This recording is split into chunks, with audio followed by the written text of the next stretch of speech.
Hi friends, welcome to அம்மாவின் கைமணம் channel. இன்றைக்கி நம்ம சேனலில் என்ன பார்க்க போகிறோன்னா, சுவையான பஞ்சு போல் இருக்க ஆலு பரோட்டா எப்படி செய்யுதுன்னு பார்க்க போகிறோம். இந்த வீடியோக்கு நீங்கள் சப்ஸ்கிரைப் பண்ணனா போய் சப்ஸ்கிரைப் பண்ணிட்டு வாங்க வீடியோக்குள்ளே போகலாம். இப்போ பரோட்டா செய்கிறதுக்கு மாவு பிசைஞ்சிக்கலாம். அதுக்கு முதல்ல ஒரு அகலமான கிண்ணத்தை எடுத்துக்கோங்க. அதில் நமக்கு தேவையான அளவு கோதுமை மாவை சேர்த்துக்கலாம். அடுத்ததாக இது கூடவே தேவையான அளவு உப்பு, அப்புறம் நல்லா வாசனைக்காகவும் ஜெரிமானத்துக்காகவும் நல்லதுன்றதால கொஞ்சம் நம்ம ஓமம் சேர்த்துக்கலாம். கூடவே நல்லா பரோட்டா சாஃப்டாக வர்றதுக்காக நம்ம கொஞ்சம் எண்ணெய் ஊற்றிக்கலாம்.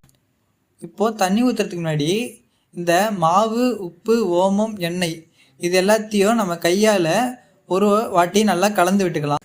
எல்லாம் ஒன்றா கலந்ததுக்கப்புறம் நம்ம தண்ணியை கொஞ்சம் கொஞ்சமாக தெளித்து மாவை நல்லா சாஃப்டாக பிசைஞ்சு எடுத்துடலாம். அந்த மாவை நீங்கள் நல்லா பிசைஞ்சதுக்கப்புறம் ஒரு உருண்டையாக உருட்டிட்டு அதை அந்த கிண்ணத்தில் வச்சு ஒரு தட்டு போட்டு மூடி ஒரு ஓரமாக எடுத்து வச்சுருங்க.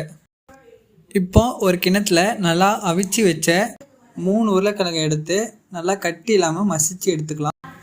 மசிச்சு வச்ச உருளைக்கிழங்கு கூடவே கரம் மசாலா, மிளகாய்த்தூள், தேவையான உப்பு, அப்புறம் சாட் மசாலா, கடைசியாக பொடியாக நறுக்கின கொத்தமல்லி தலையும் சேர்த்துக்கலாம்.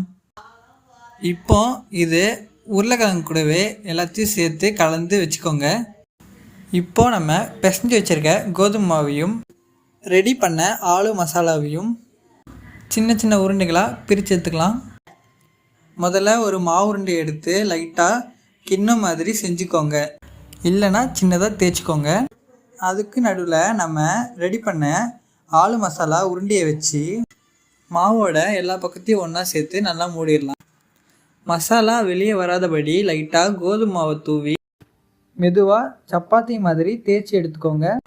இப்போ தோசைக்கல்லை சூடு பண்ணி நம்ம தேய்ச்சி வச்ச பரோட்டாவை அதில் போட்டுடலாம்.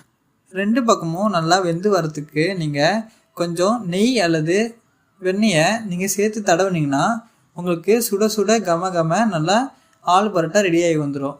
இப்போ பரோட்டாவுக்கு தொட்டுக்க ஒரு கிண்ணத்தில் கட்டியான தயிர் எடுத்து அது கூடவே உப்பு, மிளகாய்த்தூள், பொடியாக நறுக்கின கொத்தமல்லி இது எல்லாத்தையும் சேர்த்து நல்லா கலந்து வச்சிட்டிங்கன்னா உங்களுக்கு சைடிஷ் ரெடி ஆயிடுச்சு.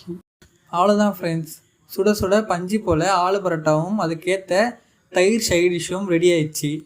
கண்டிப்பாக உங்கள் வீட்லேயும் இதை ட்ரை பண்ணி பார்த்துட்டு எப்படி இருந்துச்சுன்னு கமெண்ட்டில் நீங்கள் சொல்லுங்கள்.